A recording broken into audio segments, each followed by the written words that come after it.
নমস্কার,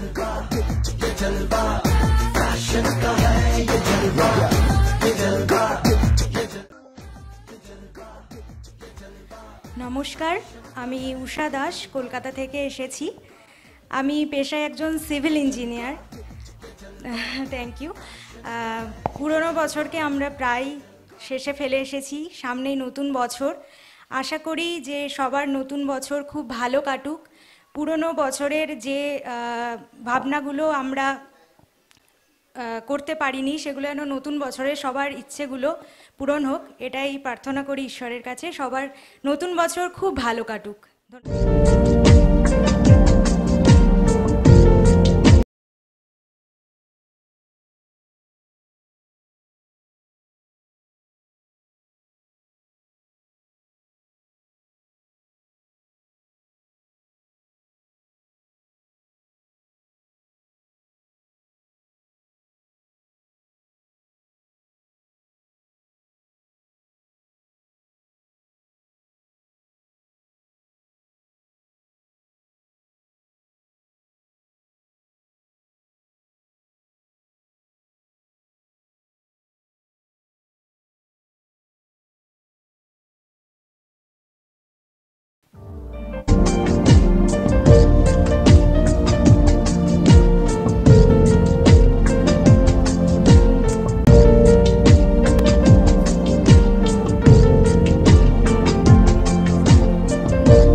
That was beautiful.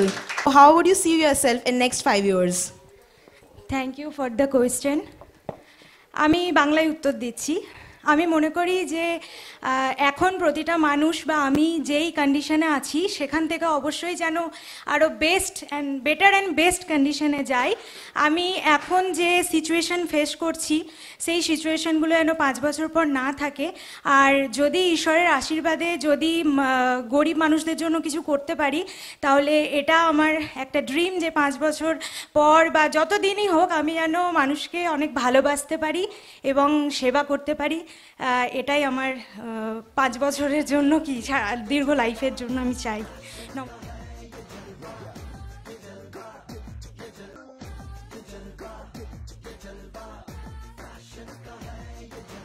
আমি উষা দাস।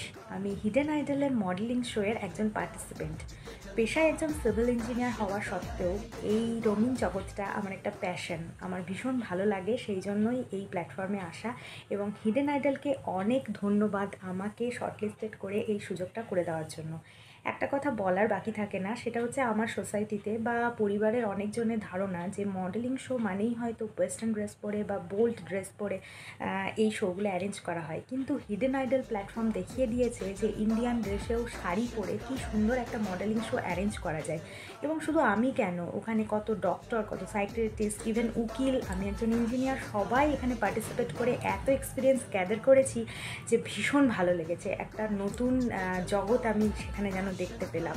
যাই হোক, ভবিষ্যতেও আমি যদি হিডেন আইডলের সঙ্গে যুক্ত থাকতে পারি তাহলে নিজেকে উপকৃত মনে করব। আমি অনেক কিছু এক্সপিরিয়েন্স গ্যাদার করলাম। অনেক ধন্যবাদ হিডেন আইডলকে। নমস্কার।